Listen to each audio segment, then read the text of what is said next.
The 5 planes taxi into position on the sun-bleached runway at Fort Lauderdale Naval Air Station. It's 2:10 p.m., December 5th, 1945. The war is over. The TBM Avenger is a workhorse, a heavy torpedo bomber that won the Pacific. Each one carries a 3-man crew: pilot, turret gunner, radio man. Flight 19 is led by Lieutenant Charles Taylor, a veteran with 2,509 flight hours. At 3:45 p.m., the tower at Fort Lauderdale picks up a transmission. It's garbled, frantic. Lieutenant Robert Cox, an instructor flying nearby, hears it too. Taylor's voice, confused, asking for a compass bearing. Cox responds. But Flight 19 isn't over the Keys. They're 200 miles off course, somewhere over the Bahamas. Cox tries to guide them home, tells them to fly north. For the next 2 hours, radio chatter grows more desperate.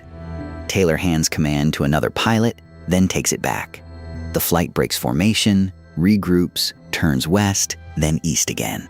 At 6:04 p.m., a final transmission comes through, faint and broken. FT, FT, Flight 19's call sign. Then static. Nothing more. The sun drops below the horizon. Within minutes, the Navy scrambles rescue aircraft.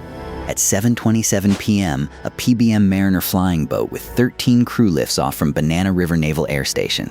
Its mission: search the last known coordinates of Flight 19.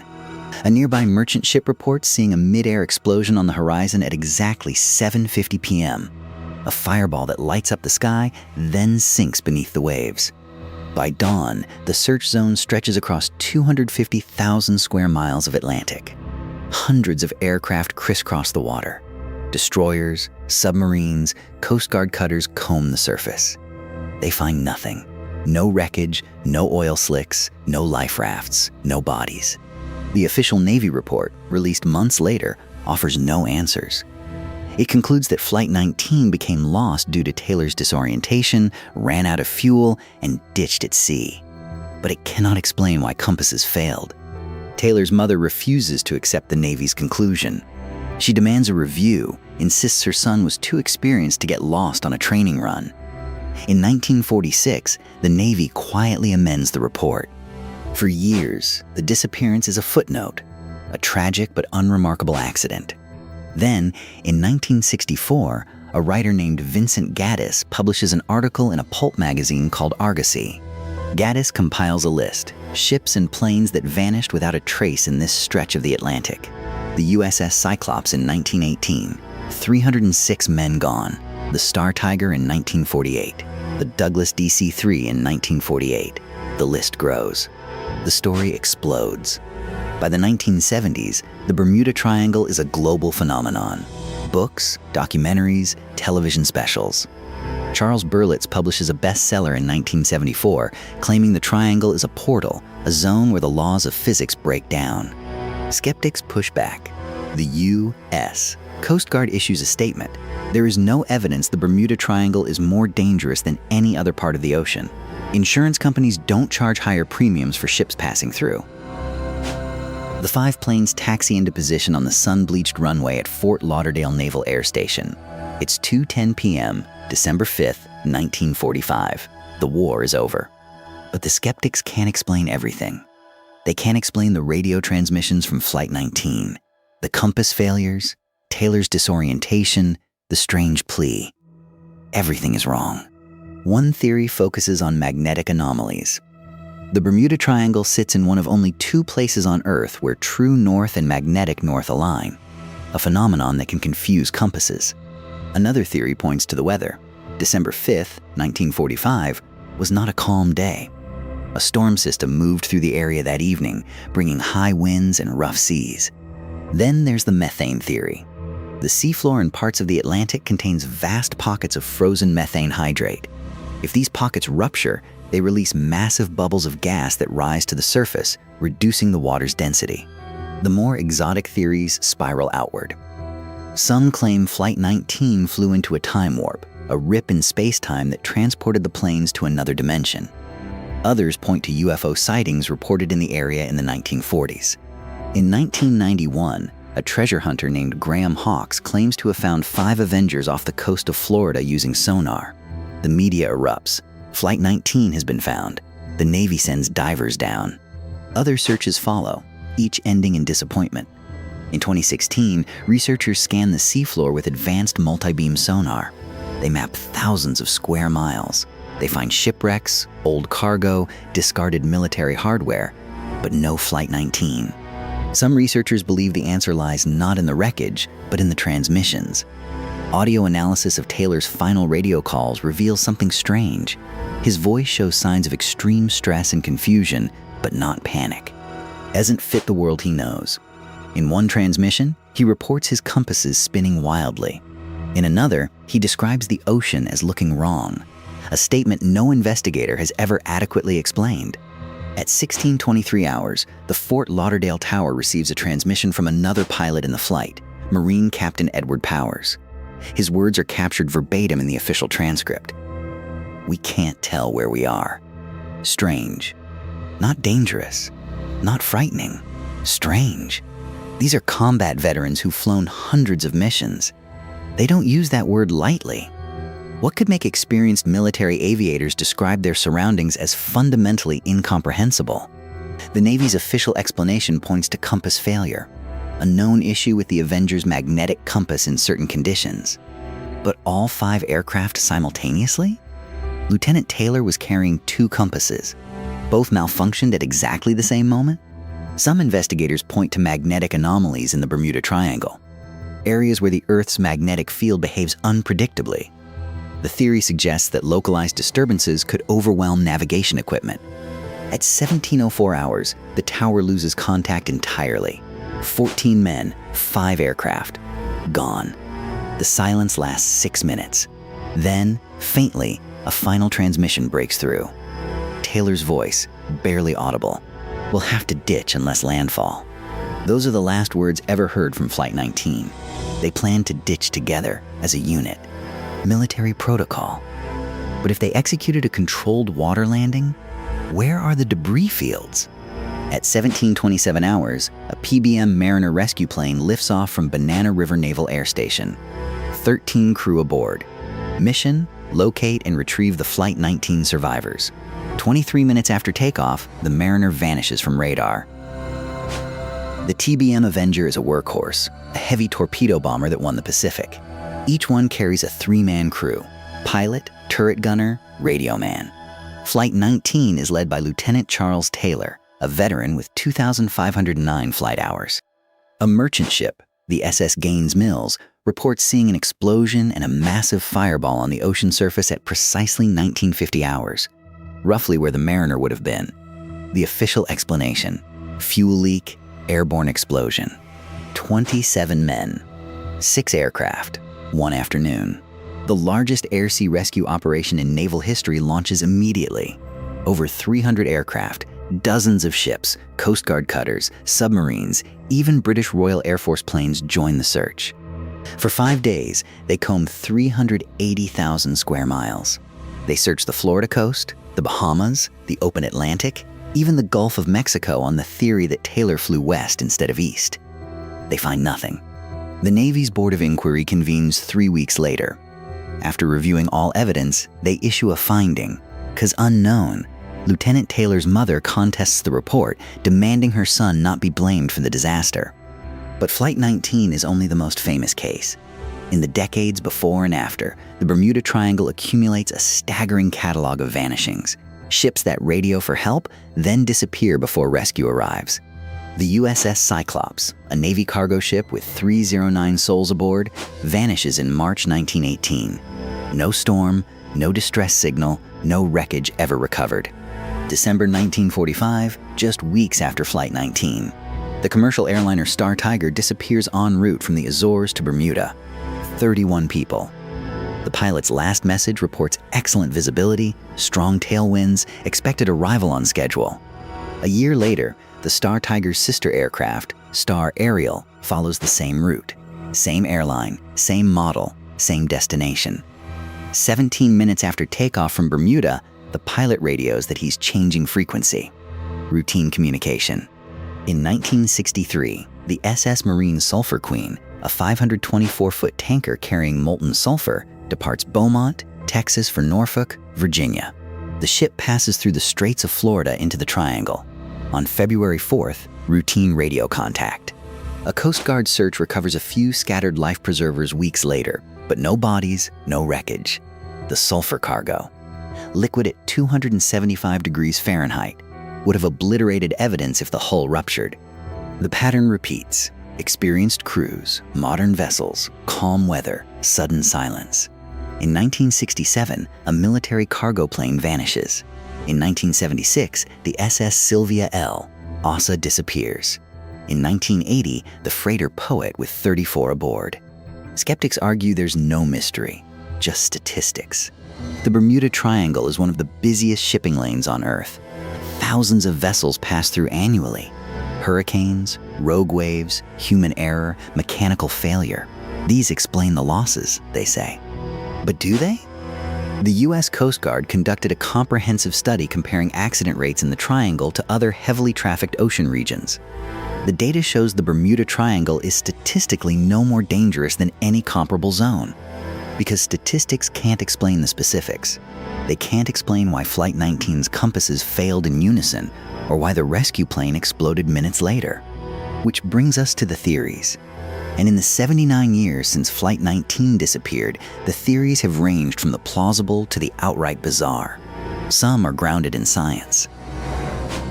At 3:45 p.m., the tower at Fort Lauderdale picks up a transmission. It's garbled, frantic. Lieutenant Robert Cox, an instructor flying nearby, hears it too. Taylor's voice, confused, asking for a compass bearing. Cox responds. The magnetic anomaly theory was the first to gain serious traction. The idea, compass deviation in the Triangle is so extreme that experienced pilots lose all sense of direction. They fly in circles until the fuel runs out. There's a grain of truth to it. The Bermuda Triangle is one of only 2 places on Earth where true north and magnetic north align. Navigational charts from 1945 warned pilots of unpredictable variation. But Taylor was trained for this. Every Navy pilot in 1945 knew how to correct for magnetic variation. And Flight 19's compasses couldn't all fail simultaneously, unless something interfered with them. Enter the electronic fog. In 1970, pilot Bruce Gernon flew through what he described as a tunnel-shaped cloud near Bimini. His instruments went haywire. When he emerged, he'd covered 100 miles in less than 3 minutes. Gernon claims his electronic equipment malfunctioned the moment he entered the fog. His compass spun. His automatic direction finder failed. He felt time distort around him. He called it a time warp. Scientists dismiss it. Meteorologists say no known weather phenomenon can accelerate an aircraft beyond its maximum speed. But Gernon isn't alone. Over 30 pilots have reported similar experiences in the Triangle since 1945. Then there's methane. The ocean floor beneath the Triangle holds massive pockets of methane hydrate. If released suddenly, the gas erupts to the surface, creating fields of bubbles that reduce water density. Ships lose buoyancy. They sink in seconds, barely leaving a trace. Scientists from Monash University demonstrated this in 2003. A vessel over a methane blowout goes straight to the bottom with no time for distress calls or debris. But methane doesn't explain Flight 19. Aircraft don't need buoyancy. They fly, unless the methane ignites. A plume of gas meeting a hot aircraft engine could trigger a mid-air explosion, incinerating the planes before they hit water. That would explain the lack of wreckage. It doesn't explain the radio transmissions that continued for 2 hours after takeoff. Those pilots were alive, talking, lost, not vaporized in an instant. Some researchers point to the Gulf Stream. Its current runs at 5 knots through the Triangle, powerful enough to scatter wreckage across hundreds of miles or drag it under. Larry Kusha, the Triangle's most famous skeptic, built his career on this idea. In his 1975 book, he argued that the Bermuda Triangle is no more dangerous than any other stretch of ocean. Kusha claims the Taylor panicked, flew the squadron east over the Atlantic instead of west toward land, and they ditched at sea when fuel ran out. Weather and currents erased the evidence. Case closed, except it isn't.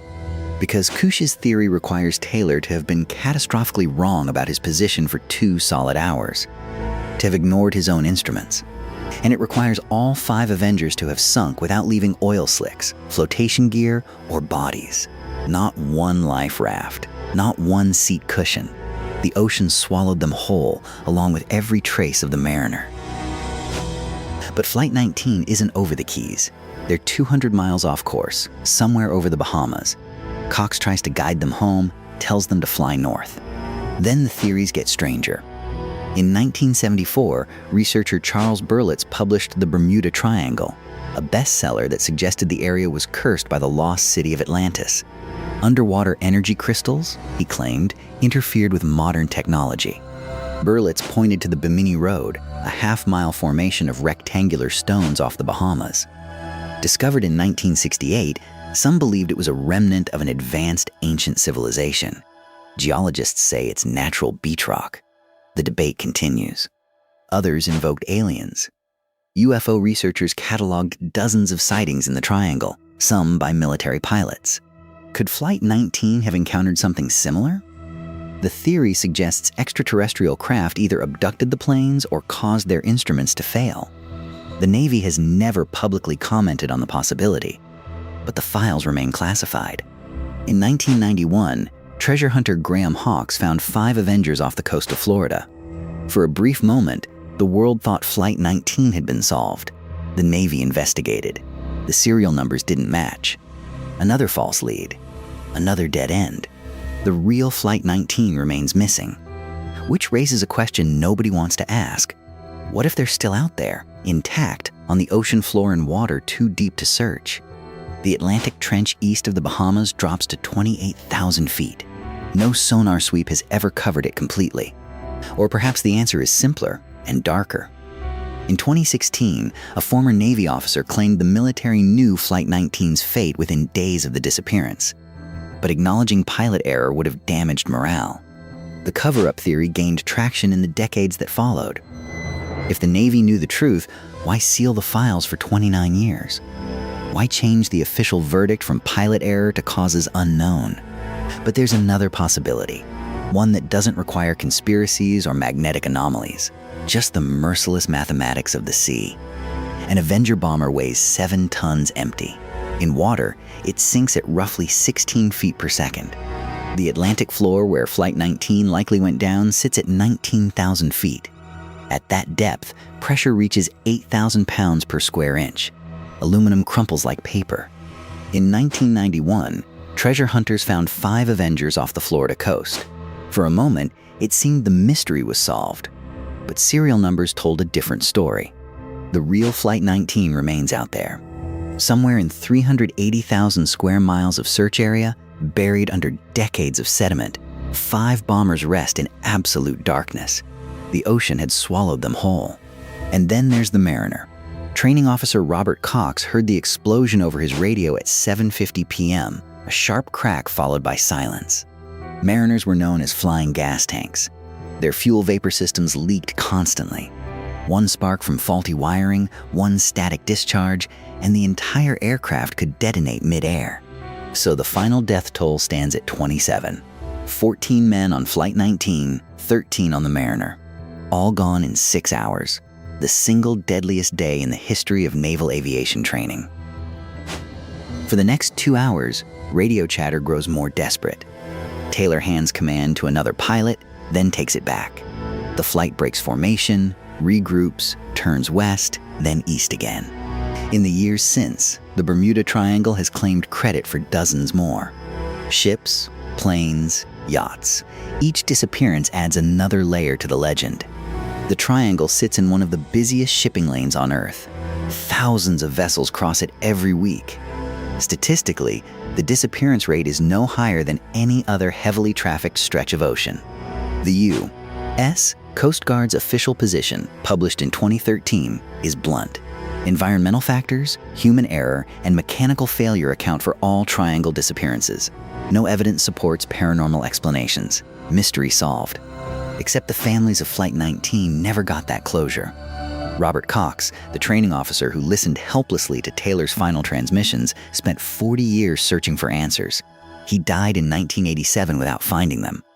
George Paonessa's mother refused to believe he was dead. Every year until her own death in 1992, she kept his bedroom exactly as he'd left it the morning of December 5th. his uniform still hanging in the closet. Modern technology has given us tools Taylor never dreamed of. GPS satellites, synthetic aperture radar, autonomous underwater vehicles that can map the ocean floor in extraordinary detail. Yet Flight 19 eludes them all. In 2016, researchers using side-scan sonar detected 5 distinct aircraft-shaped anomalies buried under sediment off the Florida coast. The depth matched, the formation matched, but funding ran out before they could excavate. The ocean keeps its secrets still. So what really happened on December 5th, 1945? The likeliest answer is the simplest. A young pilot flew east instead of west, exhausted by war and training schedules. At 7 p.m. on a December evening, the Atlantic water temperature hovers around 68 degrees. Without survival suits, hypothermia sets in within 30 minutes. Unconsciousness follows in an hour. Even strong swimmers don't last long in those conditions. The Navy knew this. Search commanders knew this. By dawn on December 6th, they understood the men were gone. But hope dies hard, and the search continued for 5 more days. The Bermuda Triangle didn't kill Flight 19. Fatigue killed them. Disorientation killed them. The indifferent Atlantic killed them. But those explanations don't sell books. They don't fill documentaries. They don't keep the legend alive. So the myth endures. Every year, another expedition announces plans to find the lost squadron. Every year, the ocean keeps its silence. Perhaps that's where they belong. Not as a mystery, but as a memorial. 14 men who flew into the gathering dark on a routine training flight and never came home. The last radio transmission ever received from Flight 19 came at 7:04 p.m. An unidentified voice, barely audible through static. Not Taylor, not Powers, just someone's son, someone's brother, speaking into the void. 3 words, that's all we have. 3 words that echo across 79 years of speculation and myth and legend. The last message from Flight 19, swallowed by the sea. FT, FT, FT, FT, FT, FT.